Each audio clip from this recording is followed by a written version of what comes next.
morning. I see people are still popping into the waiting room or popping into our call, I should say. But good morning, everyone, and welcome once again to our wonderful safe space here at the SonRise Project, where we are all here in collective and in community and with the desire to heal ourselves and our families. As I start every week, I'll start with the serenity prayer. God grant us the serenity to change, to accept the things I cannot change, to change the things I can, the courage to change the things I can, and the wisdom to know the difference. So I am so grateful to be here this morning and to have back with us about a year later our incredible guest, Alycia Johnson. She was here last January and she changed so many of our lives in that one session. So I am so thrilled to have Alycia Johnson back. I'm going to tell you a little bit about who she is. She is a wife and mother of two. She has almost a 28-year-old and a 26-year-old, almost 26. As Alycia describes herself, she has missed honor roll assemblies, cussed at her children occasionally, lied about many things, cheated many times, zigged when she should have zagged, laughed when she should have cried, broken promises, and dishonored commitments. However, despite all of her shortcomings, she has discovered a unique relationship with God that has helped her to heal her marriage, return to complete a degree after 20 years, create a home that is welcoming to all, interpret dreams, and hear the voice of God daily. Alycia has become a master of listening to the rhythm of life and journaling for power and transformation. Spending time in her presence will ignite your passion to live the full gift of life that God has given and help one to truly come to terms that and I quote, in God's economy, nothing is ever wasted, end quote. I am so excited to have her here, and we're going to hear all about her story and what she does, because ultimately she teaches us all how to ask and receive the life of purpose that has been gifted to us. And she says, bring me your broken, disheartened, and mediocre lives, and I will show you how to live again. And so I want to say, welcome back, Alycia. Thank you so much for being here with us this morning on this beautiful, chilly Sunday. We're grateful for you. I'm grateful for you and happy that you are here. And I really wanted to start with saying, when I read that bio, you see me smiling. I can't stop smiling. Most of our bios are all about our accomplishments with our professions, and when you sent your bio over to Dr. Vicky, it's nothing about, I worked here and I worked there and I did this and I became that and I was director of this and whatever. It's nothing about that. It's about who you are as a human. And who you are is so critical and it's all rooted in honesty. So I want to start with you sharing your story and just, tell us a little bit about your testimony and your transformation and how you ended up in that type of bio that I think is so beautiful and has me smiling from ear to ear. So, welcome. I'm happy you're here. Thank you. I'm so happy to be back. I am grateful to be in this space. I am so grateful that our paths have crossed. So I don't take Absolutely. lightly anything that God does in my life. And so to reference the bio it was hilarious to me because when God gave me this assignment and I started to do the work, people would ask me, well, can you send me over your bio? Can you send me over your bio? Mm-hmm. So I was trying to put and it wouldn't flow. And so one day I'm literally sitting under the hair dryer and God was like, write this. And so I wrote it and I wrote it in like 10 minutes. And so Wow. I was like, okay. And so I gave it to one of my girlfriends. I work at a law firm, and so she was one of the like big dogs there. So I took it in her office. I Hmm. was like, girl, look at this. And she read it and she cracked up. She said, I wouldn't change a word. It was so Exactly. I wouldn't either. It's good. mhm. So that It's was it. so That was good. It's relatable because as I was reading it, I was like, yep, yep, did that, did that, did that. And Mhm. all of us, everybody on this call has done something, or has had some moment, whether it's with ourselves or with our children or in any part of our lives where we had to really work to overcome the guilt or the shame or Mhm. whatever the challenge is. So I want you to go back a little bit and share your turmoil because I know you have a testimony and you Right. had a major tumultuous time in your life Mhm. and several. But if you could Mhm. share one or Okay. more of your stories, that would really be Sure. awesome. Okay, so I don't even know how I feel about this. My whole life was jacked up, so I could just pick up anything, any area. So my finances were a mess. My marriage was a mess. Just everything was uh, it was just not who God had created me to be, basically. Yes. So to, I guess, give some sort of perspective, my marriage, which is the foundational piece of everything that I have right now, was just awful. It was my husband and we were married. I say we weren't that young. Sometimes I want to say young because it makes it sound better, but we were not that young. We knew better. So we were in our late How old 20s. were you? Okay, I was about to Yeah, ask I was you. like Okay.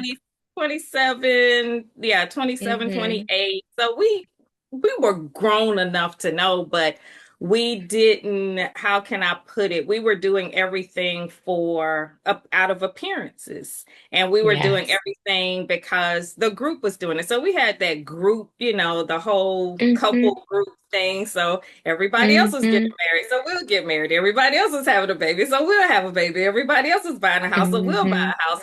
And so we just Mm-hmm. got caught up in that. But you have to realize that that group is not coming home with you. That group is not going to be present when life hits.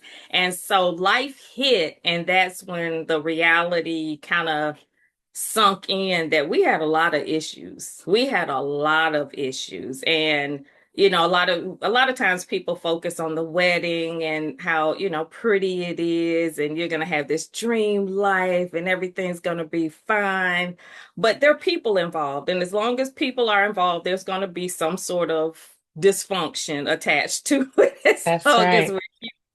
And so to fast forward through all of that, our marriage hit rock bottom. And so, without going into all of the details, there was, infidelity, there's financial issues, and then there's parenting, and all of these things. And so we got to the point where we need to separate or whatever we need to do just so these kids won't be so damaged, just so that we can kind of put together some sort of life that works for us. But in Mm-hmm. grand God style, you want to do one thing and then God says do something else. And Mm-hmm. so in prayer and in, going through that quiet time, and I've always journaled, but during this time, journaling became my lifesaver. Journaling became my go-to. And so it's during this time that my journaling work was transformed. And so and my journal became basically my documented prayers. And so Mm-hmm. those prayers was, God, will you heal my marriage? And Mm-hmm. when God answers, God doesn't give ambiguous answers. God doesn't say, oh, I made Mm-hmm. a mistake. God said, yes, your marriage can be healed.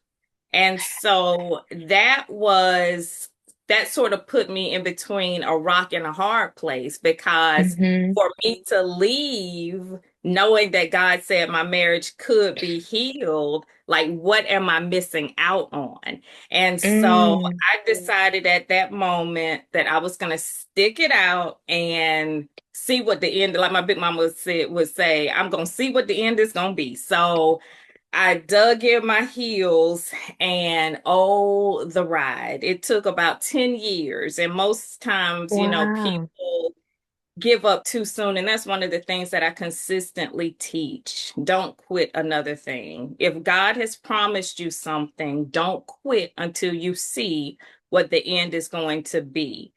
Those 10 years Hmm. were encoded with everything that I needed for this moment in time.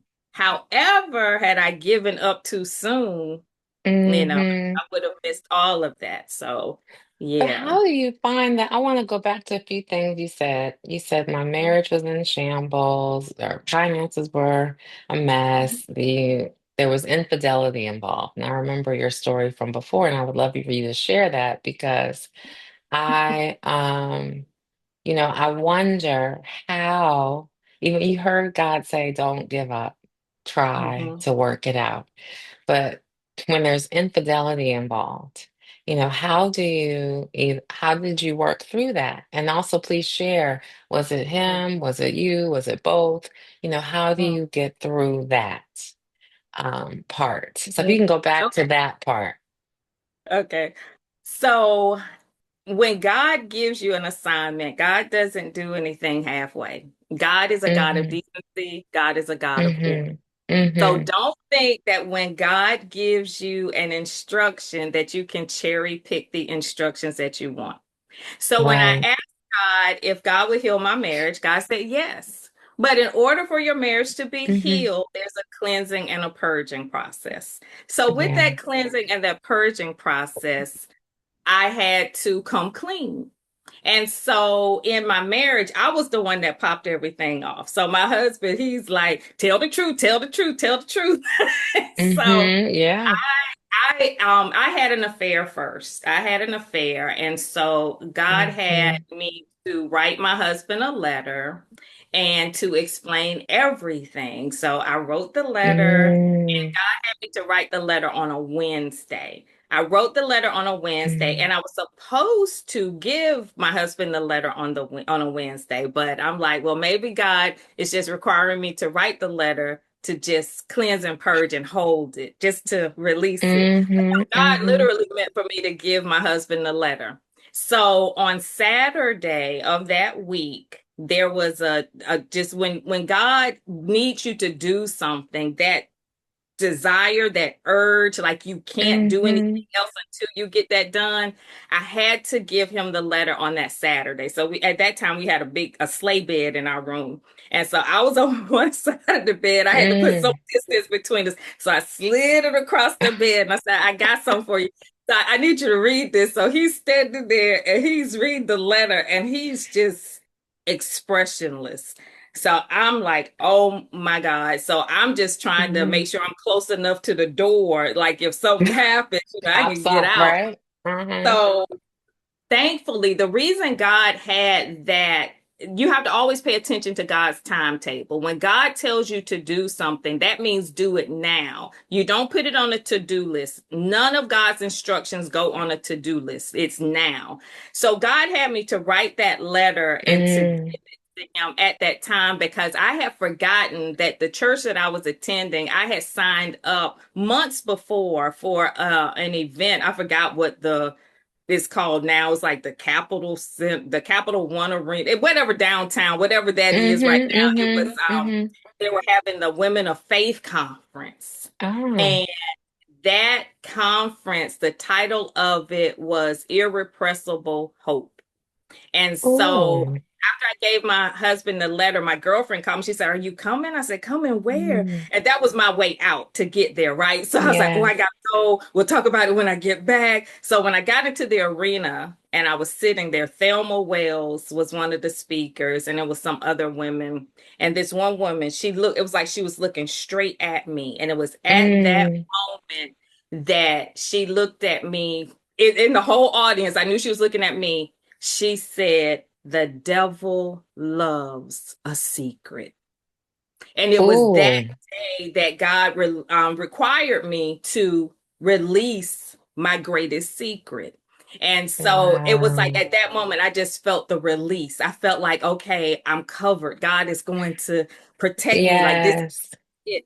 But see, the thing is that God's protection does not mean that you do not have to go through the process. So I'm Mm-hmm. thinking that because I did that, that we're just gonna skate through this thing. But there's a part for me to do, a part for God to Mm-hmm. do, and a part for others to do. So I went through my process, and that's where Mm-hmm. we get a little twisted because we think that once we've done our part, that everything is good. Gonna be But my okay. Mm-hmm. husband had to heal. So my husband, from that point on, he was on get back mode.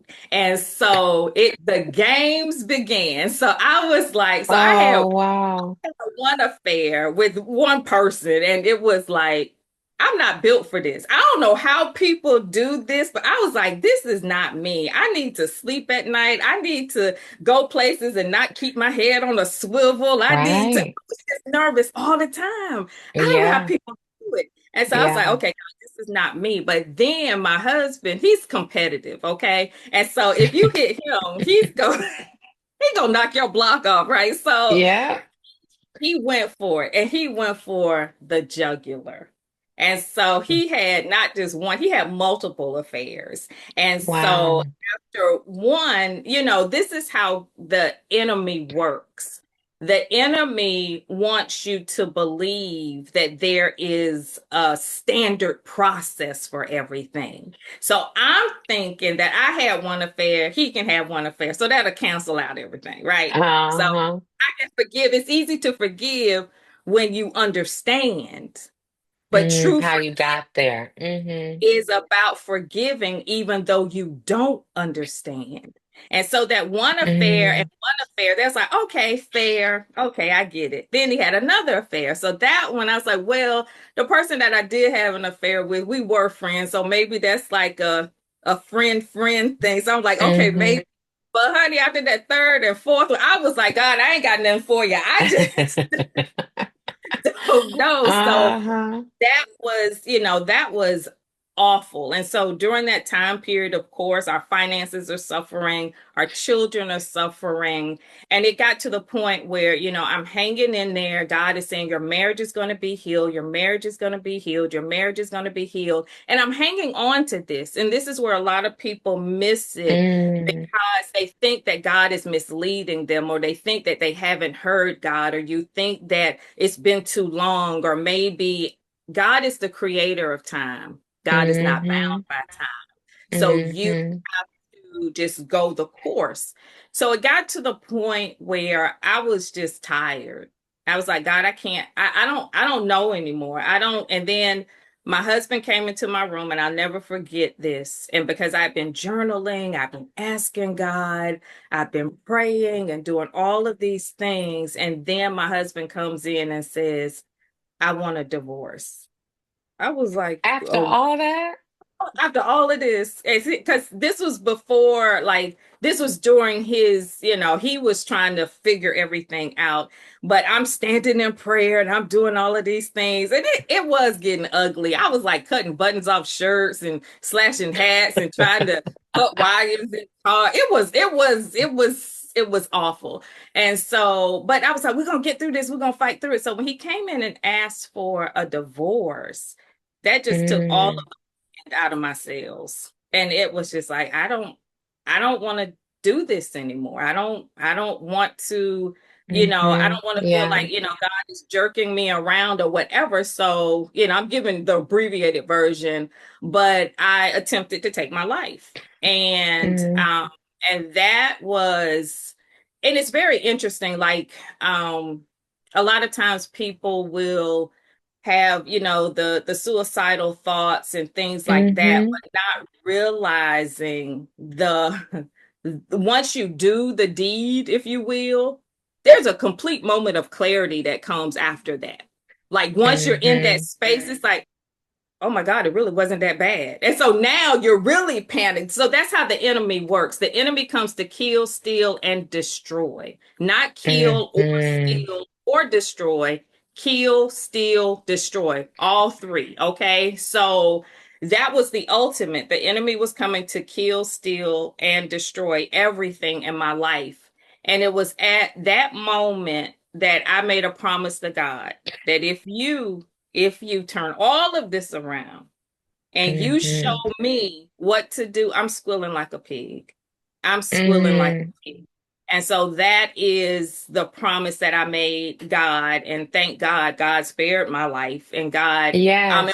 one of the most humbling things is that a lot of times we do things selfishly. We do things not thinking about the destruction that we leave behind. And one of the most devastating things I remember about that is that I did that on Mother's Day weekend.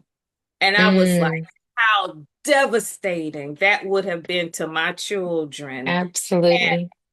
had it been successful. So I thank God for sparing my life. I thank God Yes. for just being so good and to fast forward when I did I guess I had that good insurance or whatever. So they kept me in that psych ward for like over a week and I had to beg to get out so Mm.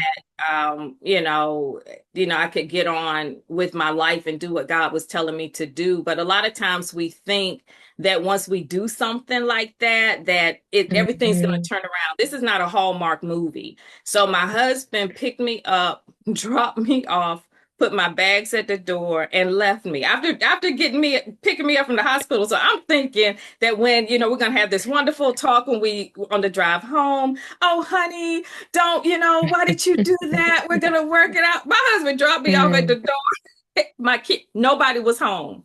The dishes. Wow. I got home and I'm like, wait a minute. I'm doing the same thing that I was doing before I Mm. left. And so Wow. I'm standing at the kitchen sink, and this is when I realized how serious God was.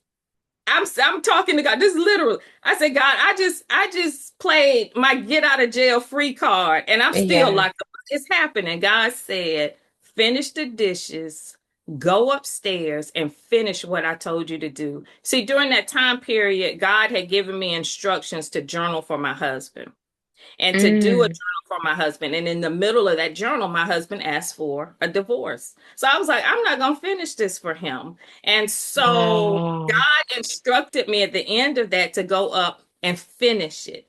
And so just because you do something, just because you feel like you cannot manipulate the situation, you cannot strong arm heaven into doing things that heaven will not do, and heaven is going to require you to complete the process. So I finished the journal probably a couple months later.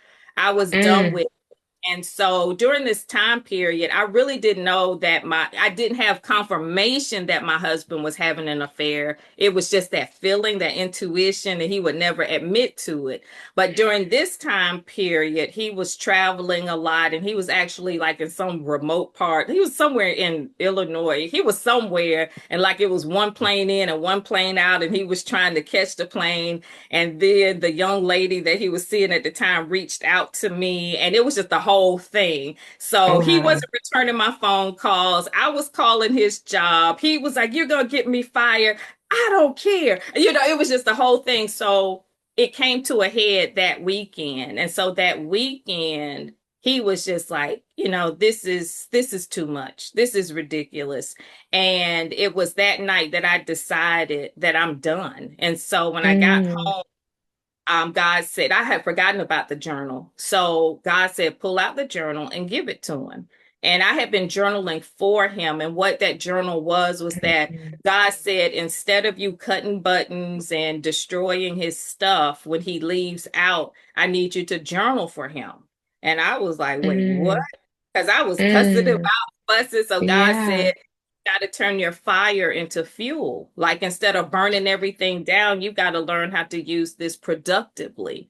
So during that time period, my prayer life just amped up. And so in that journal, I really don't even remember writing it, but I know I did. But it was just really writing everything that God was telling me to write during that time period. And so at the end of that process, when I was done, and he knew I was done, you know how you can, it's like, oh, she'll be all right. At this point, I guess I was just like, I'm out. Whatever Yeah. it is, I'm done. And so I went upstairs, I got the journal. God said, give it to him and say this.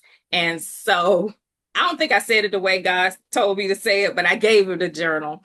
And so he said, well, let me go out. He had this little man shed out back. So he went out there and it was a pretty big journal. And he stayed up pretty much all night reading it.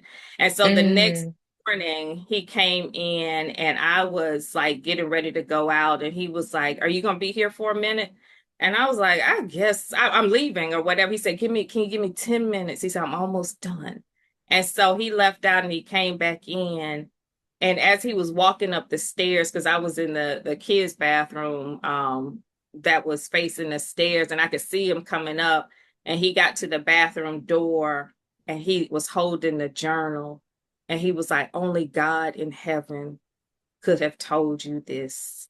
And he said, wow. I promise you, from this day on, I will be the husband that you need me to be.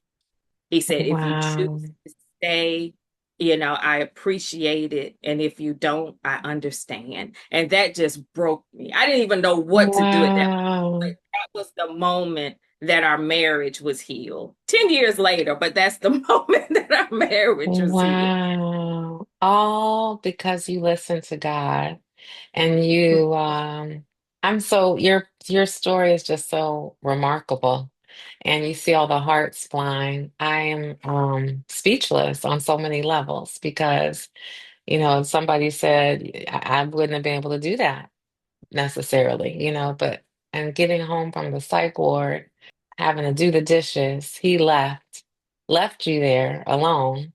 And then you listen to God say, write this journal. And that's what you did. So that is such an incredible testimony, and you exude such peace and such wisdom as you share your testimony. Um, I love to talk about how it how you started this journaling process because the journaling is what you say God said, write a journal to your husband, write about, I'm not sure what you wrote in there, but write to your husband. And that journaling process has become such a part of your life, right? And so, can you talk about that piece and the importance of journaling Mm-hmm. and that, because that you said from that point forward, he read the journal all night long and Mm-hmm. said, I promise from this point forward to be the husband you deserve to have, and Mm-hmm. that you need. But it was because of this journal and it was because of you listening to God's voices, right? Mm-hmm. Right. Mm-hmm. So please Um, talk about the importance of journaling or any other piece of that story you want to share. yes, yes, yes. The journal is, I've always journaled. And so Okay. that was not I mean, I like documentation. Okay. That for me, that's what the journal was, just documenting. Uh-huh. So, sometimes my memory will fail me a little bit. So I'll be like, on this day, I know you said such and such and such. So it was more of that. So it Yes. started out as just documentation. And Hmm. initially, I've had every journal known to man. I have journals that vent. I have the gratitude journal. I have, everybody just journal, just journal, just journal. And so this experience, although this is why nothing is wasted in God's economy. And when you are operating in God's economy, things are no longer good nor Hmm. bad. It's That's all right. part of the process. And so, journaling during this time period, when I took to my journal in prayer and meditation, God was like, this is not going to be the journals of the past. Okay. In those journals, I Hmm. had to pull out some of my journals. I was like, oh my God. God, thank you for dealing with me. Okay. One page, I'm talking about my employer. The next page, I'm talking about something Hmm. with my girlfriend. The next page, God, will you help me pick out and find the perfect swimsuit for my trip to the Bahamas? Can you help? So it was just all over the place. Uh-huh, And uh-huh. God was like, your journal, your journal needs to be a progression and it needs to advance your life. This is not Yes, just for kicks and giggles. This is for transformation. And so yes. God was like, if you are going to work with me on this, Mhm. this is a process that is sacred. And so Yeah. I to identify it as such. And so, with that, the first thing that God had me to do when I started this journal for my life and for my, I should have brought the journal in here with me, but that journal is huge. Okay. The Wow. first journal I did, and it's like as big as a Bible almost. It's my Bible. Hmm. So, the Hmm. journal, God was like, you need to dedicate this journal. And this is one of the things that we work on in our journaling community is helping people to stick with a certain theme. So if you're journaling for Hmm. forgiveness, that's all you journal about. If you're journaling for your marriage, that's all you journal about, because a lot of times we allow so many Hmm. things to infiltrate our thoughts and our process that we don't have a Hmm. clear line of progression. And Yeah. so the first thing that God had me to do was to dedicate my journal so that every time I pulled Mm. out this journal, my focus was my family, my marriage, healing, and that, I was focused on that piece. Hmm. So this is how this journaling work differentiated itself from previous journals because this was a dedicated journal. The second part of the process, and this is kind of, I Mm. guess, like our patented formula, if you will, but it's Hmm. the dedication first. So you dedicate your journal. The second part of it is to write a letter from God to yourself. And the reason that you do that is so that you can begin to identify your God voice and how God speaks to you so that there's no misunderstanding when an instruction comes that you know Hmm. that you are following the voice of God. And then the third Hmm. phase is to envision. In order for our lives to change, and the Bible teaches us this, we must become as little children. And to become as little Hmm. children, we need to activate our imaginations. So the third Hmm. part of this process is creating a day in your new life so that when God begins to Yeah. show you signs, when God begins to Mm. a lot of times the little indicators are so small Yeah. that you miss them. And so this is why a day in your new life is so important so that you can understand when, signs are being presented to you. So I hopefully that love that. what that looks like. You answered that and prompted so many questions. And Deborah's asking, can you also tell us about the 10 years from the day your husband read the journal until the healing of your marriage? Oh, the journal came at the end of the process. So it was Okay, 10 years from the day that I went to the conference. So from that day until the journal was created, that was the 10-year span. So from I that beginning see. until then, that was when all hell broke loose. But from that Yes, day to this one, it's been a whole different marriage. But the journal is what finalized everything. So the got conference, it. what those are the two bookends, the conference and the journal. Got it. Okay, thank you. And so Mhm. we talked about our topic this morning was from broken promises to intentional living. And I'd Mhm. love for you to share your perspective on intentional living. Mm. What does that look like and feel like? You've talked a lot about the dedicating the journal and having intention for the journal and specificity and having it be focused. But how does intentional living differ from just living, Oh, yes, ma'am. That's a good question. Intention. So just living is what I was doing. just Just living? living is Hmm. doing what a lot of us are living lives that our parents wanted to live, but they couldn't do it for themselves. So they live through us. So I need you to go to school. I need you to get this job. I need you to do this. And so by Yeah. the time you get into it, it's like, I don't even like this job. I don't even like, I have one girlfriend. She literally went to law school. She was so funny. We were sitting there, we were on her couch, like just vegging out and just acting crazy. It was so funny. And so she was like, I hate being an attorney. I said, well, why did you my mom and my daddy wanted me like that was the track. And I said, well, why Right. don't you go do something else? She said, what else can I do with a law degree other than be an attorney? Be a bank teller? I don't know what to do. So she Right. was so locked in to, Hmm. her life. And then I started thinking, and most of us are doing that. We're doing the Yes, thing. And then once we get into it, we're like in so deep that we don't know how that's to turn right. it around. And That's so that or we I was might be in our 50s, 40s, 50s, 60s, right, and you and it's got a like, whole oh, life built around this, right? You got the mortgages exactly. attached to this dream, the everything Exactly. attached to it, and it is so powerful because this is how it works. When you start to get intentional, you start to ask yourself, and with God's guidance, is this the best for me? Is this Right. the best for me? Like, what is it that I truly desire? And Yes.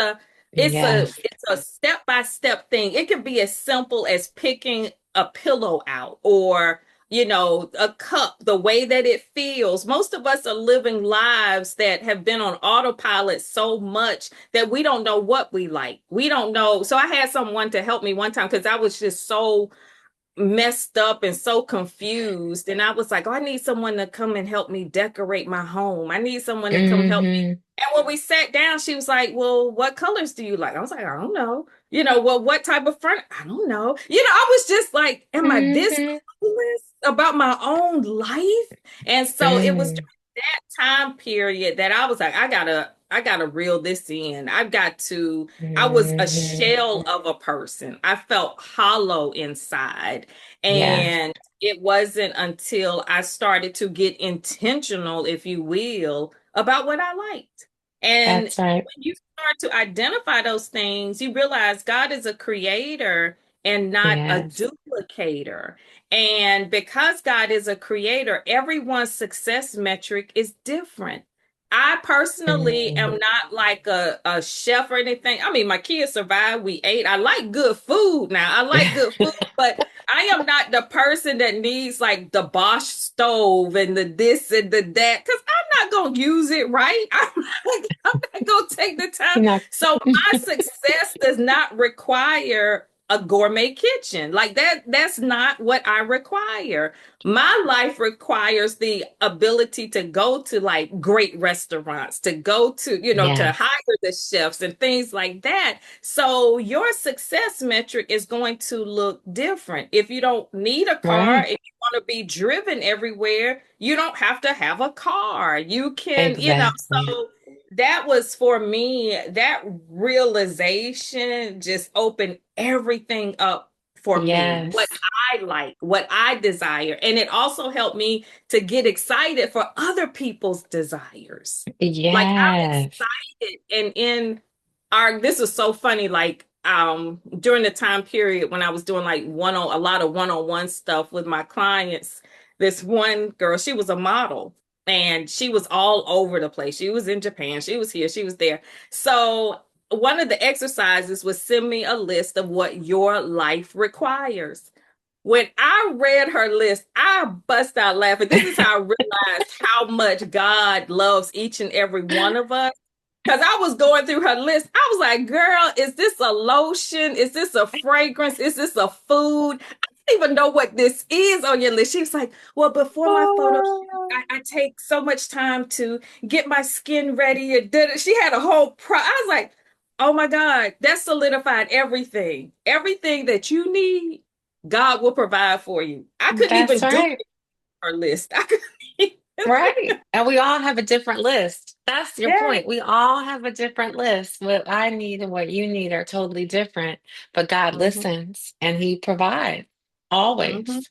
So Hmm. there's 1,000 questions. I'm exaggerating, but there are a bunch of questions in the chat. So I want to make sure I ask them. So this is such an amazing conversation. And thank you for being so vulnerable and so real. It's just so beautiful. So one of the questions says, was he worth it? Do you no longer feel any of the betrayal and hurts? 10 years is a long time. Did you see the promised land? Lots of questions here.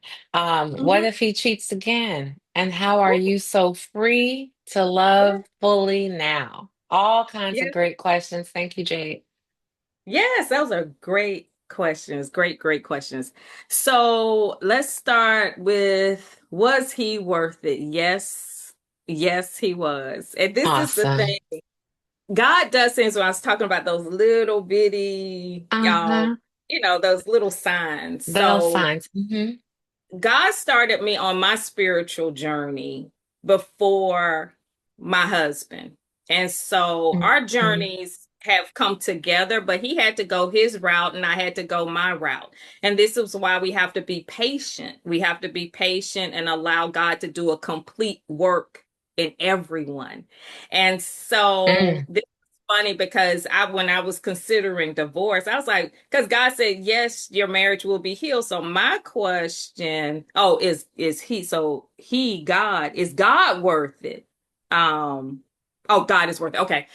So anyway, with that being said, my husband had to go through his journey and I had to go through my journey, and that journey is different. Everybody's journey is different. And you have to Hmm.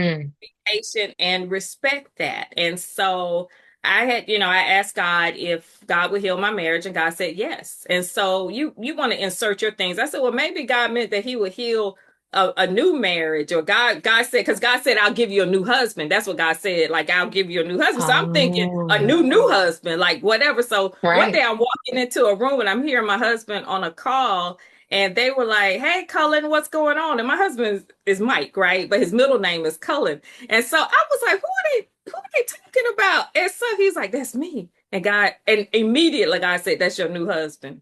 Behold, I do a new thing. And so it was Mm. in that community, like God was taking me on my journey. God was taking him on his His journey. own And journey. so his journey was leading him to, his understanding of who God had created him to be.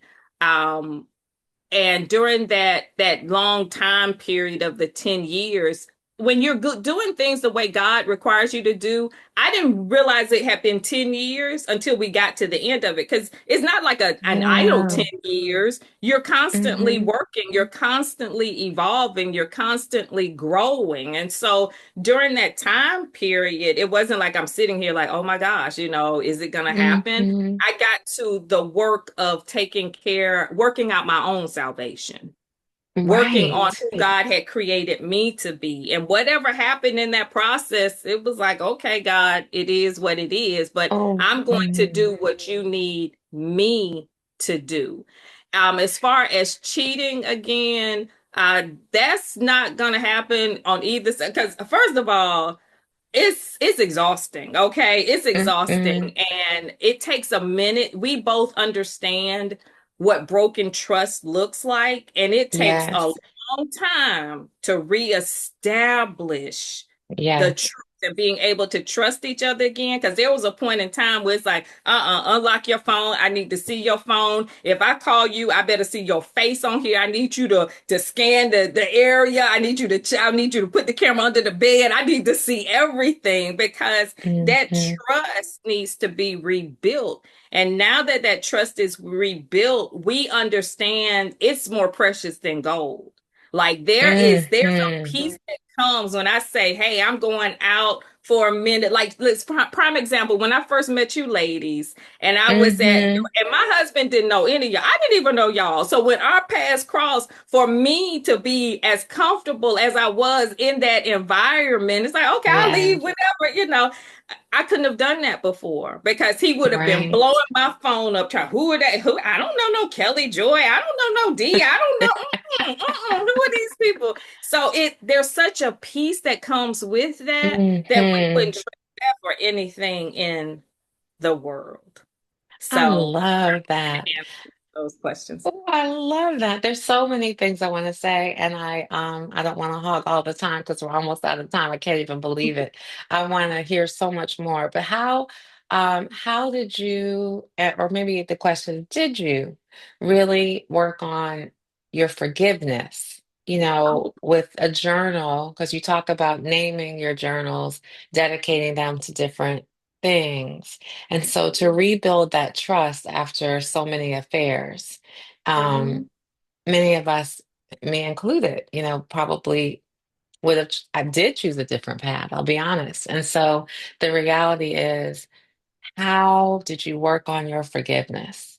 How did you do that? And was it with the journaling prompt, the specific? Tell me more about that. And then I want to open up the floor for other questions. So we're finishing up our forgiveness journal now. So we do 30, our journals are 30 days at a time. So the 30-day journal that we do is a portion of what that journaling work looked like for me.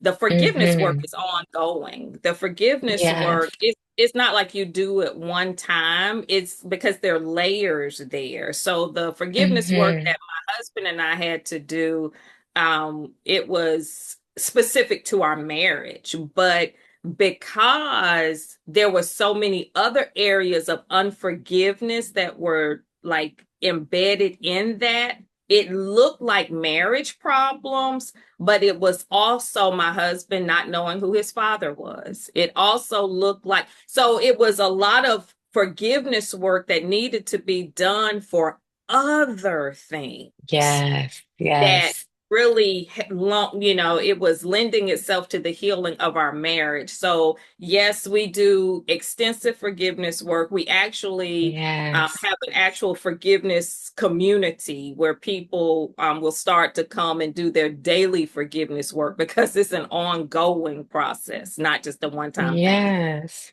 Say more about that because there's a woman that says, Janelle, my first forgiveness journal in the 1212 community saved my life, gave me a new lease, opened my eyes to so many things. Praise be to God. So share more about the 1212, your 1212 community, what that's about, how it works, and how people could become a part of that community if they're interested, please. Oh, okay. Thank you. My assistant, I think she's on here. She'll put it in the chat if that's okay. Okay. Put the links there. But it's called the 1212 community. Initially, it was always journal, but for IP reasons and all of that, my a girlfriend was like, "You got it. You're probably gonna need to change that." So I was like, "Okay, God, well, what should we, change it to or whatever?" So it was one of the things that we really live by is 12 hours for God and 12 hours for man, and learning how to Mm-hmm. live a balanced life. So that is what the community work is all centered on, is helping people on a daily basis to recalibrate their lives, because you're going to get the news every day. You're going to go to your job every day. There's certain things that you're going to do every day without fail. And so this work Yes. is meant to be a companion to that. So if you can show up for your job every day, you can show up for you every day. The kicker is that we do our work in God's time. And so God's time, Mm. prayer meditation time is between 3 and 6 a.m. So we meet every morning. We have a 4:30 a.m. session, and then we have a 5 a.m. session, which is the closed session now, but the 4:30 a.m. is what is open to the community. To join to journal daily. The reason that we do this work daily is because you have to understand that the world is relentless. We have been Mm-hmm. conditioned, we're conditioned from birth to do certain things, and we have to empower ourselves to understand what resources are available to us. And so it's during that time period, there's no competition between 3 and 6 a.m. You don't have to compete with schedules. You don't have to worry about, oh, I have a conflict here, because there's no competition in God's economy. So we deal with different themes, forgiveness, Mm-hmm. procrastination. Our next challenge coming up is all about relationships.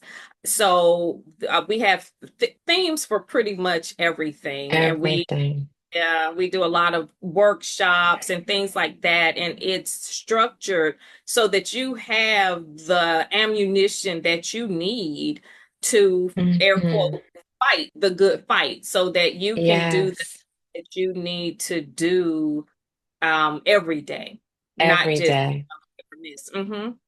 So, question, I love what you're talking about. I'm doing this daily 30-day seek journey with my church, and it has really given me a new life and energy to want to continue this path. Mhm. How the link is in the chat on how people can join. And I heard you Mhm. say 4:30 in the morning. So, for those of us that may not want to be up so early, is there another opportunity for people do you archive it so people can listen Yeah, along? the recordings are there. There are people that will catch it later. So there's no pressure. Okay. The reason this is the thing. Yeah, The I was gonna reason ask why that 4:30. That's my question. Why Mhm. 4:30 a.m.? Mm-hmm. Okay, so I'll run through this real quick so people can kind of get it. So with 12 hours for God, 12 hours for man, okay? Mm-hmm. 12 to 3 a.m. is your dreams and your visions. Be still and know. This is where your body replenishes. You should be sleeping and dreaming. 3 to 6 a.m. is prayer, meditation, and time with God. So this is where you wake up and you get your instructions from heaven. 6 a.m. to 6 p.m., that's man's time. And so that's where you do all of your Mm-hmm. commerce and things like that.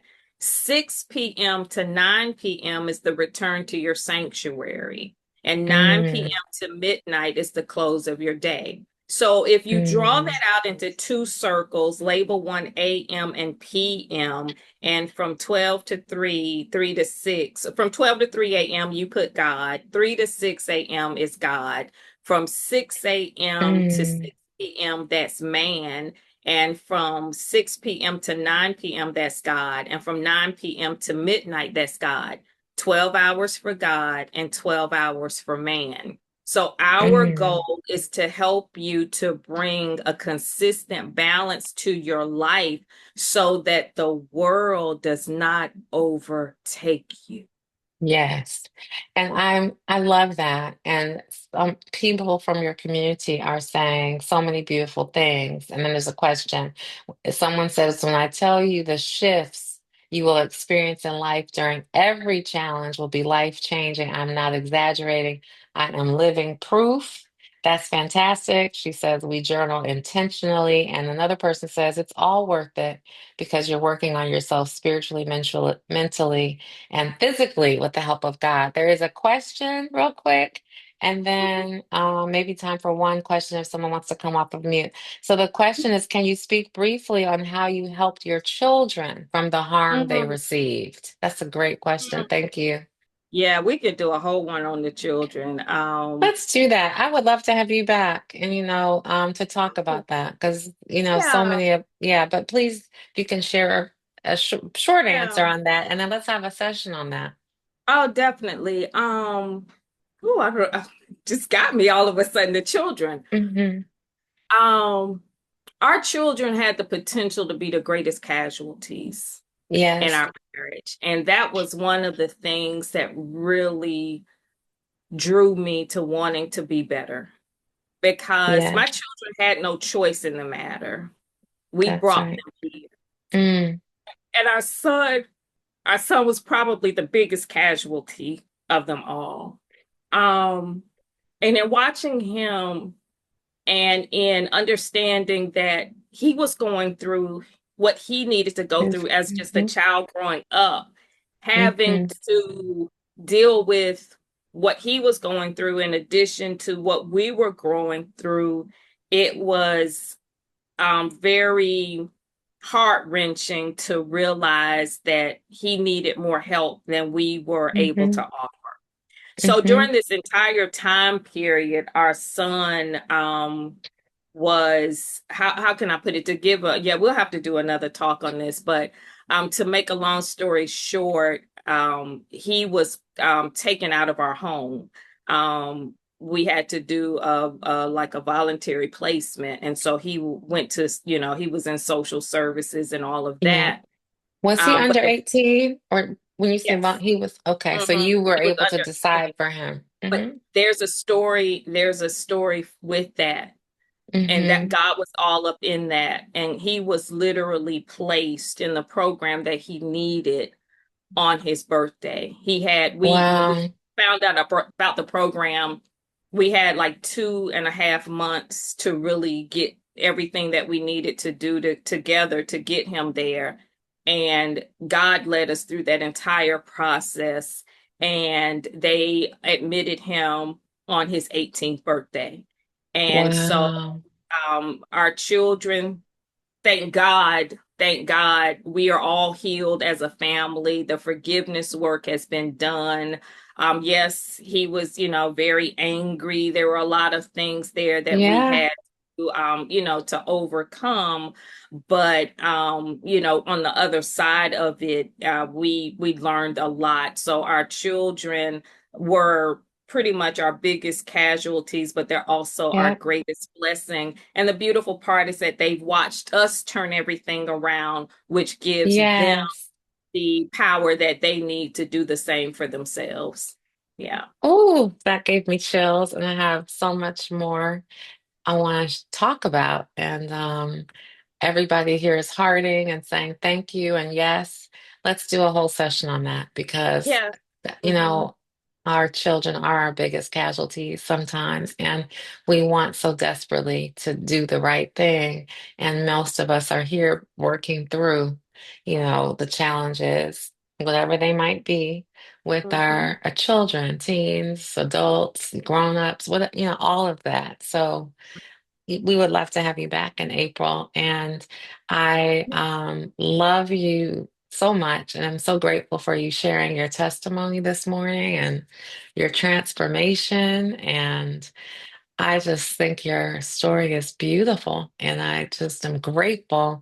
And so many people from your community are here saying how you have transformed their lives. So I want to encourage people to go to Alicia's website. Um, I'll say one more thing.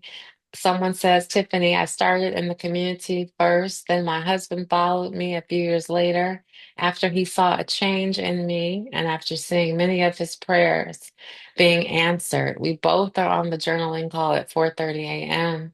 We are literally running to the calls. It's definitely life-changing. So that is phenomenal. What a beautiful testimony.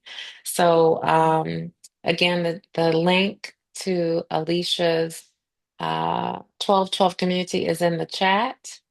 And if anybody needs it, how can they reach you, Alycia, or your admin?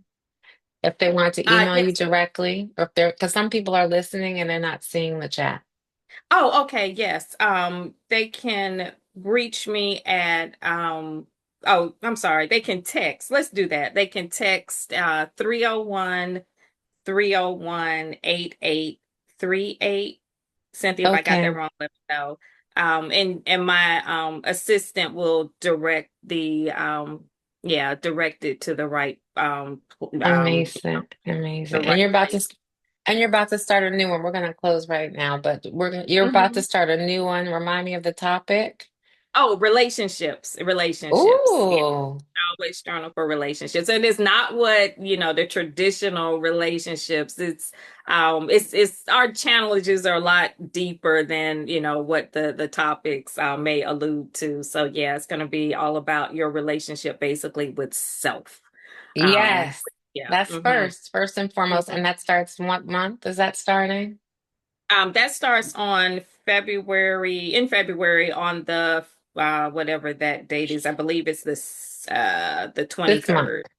Okay. Right. February 23rd, we begin our next challenge, and we're wrapping up our forgiveness work this week. So you can definitely, if you want to join us for forgiveness, feel free. The archives are there so that you can pace yourself and do the work with us. So the more the merrier. We have a pretty big group in the mornings at 4:30, so you Yes. won't be by yourself. You won't be by yourself.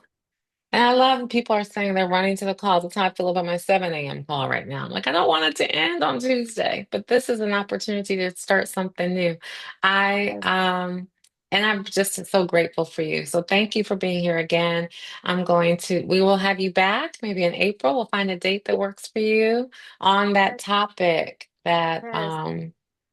that was just brought up this morning about our children. So thank Yes. you, thank you, thank you. I'm going Thank to turn it you. over to Dr. Vicky, who will close us out as always in a prayer this morning. Good morning. Thank you, Alicia. Thank you, Kelly. This was amazing as usual. Whew, God, we thank you for this day that you've given to us. We choose to rejoice and give you glory today. We're grateful for process. Thank you for access to trust you, even when it doesn't make sense, even when we don't understand. Thank you for Alicia's witness and her testimony that is changing and transforming so many lives. Thank you for the work that Kelly and Dee do through the SonRise Project for our community that gathers here every Sunday. Continue to be a light in us, through us, as we become better so that we can help our children become better. Bless us as we go further into this day. Keep us safe and bring us back together again on next Sunday. Thank you that we do overcome by the words of our testimony. And so thank you for Alicia's testimony of her marriage and her family's restoration. Thank you for the hope that was deposited in our hearts today because hope deferred makes the heart sick. So thank you that she's a witness for us to continue another day, another breath, another chance. And we give you glory for all that takes place here on the SonRise Project and this community. Bless every household, bless our children, and keep them safe as well. In your name we do pray and give thanks. Amen. Amen. Thank you, Dr. Vicky. Thank you, Alicia. Thank you, everybody, for being here. We'll be back next Sunday with Coach Bev Kearney, who will be back talking about love, and love is all that matters. Love is what wins. And then Kyle Lawson, my eldest, who's the reason for this journey, he will be joining us the following weekend at his request. So he'll be coming and sharing his story and what he's been up to and, where we started, similarly with his attempts, like you, Alycia, to where we are now. So that testimony I look forward to. That'll be in 2 weeks. So thank you again for being here. You were such a blessing to us this morning.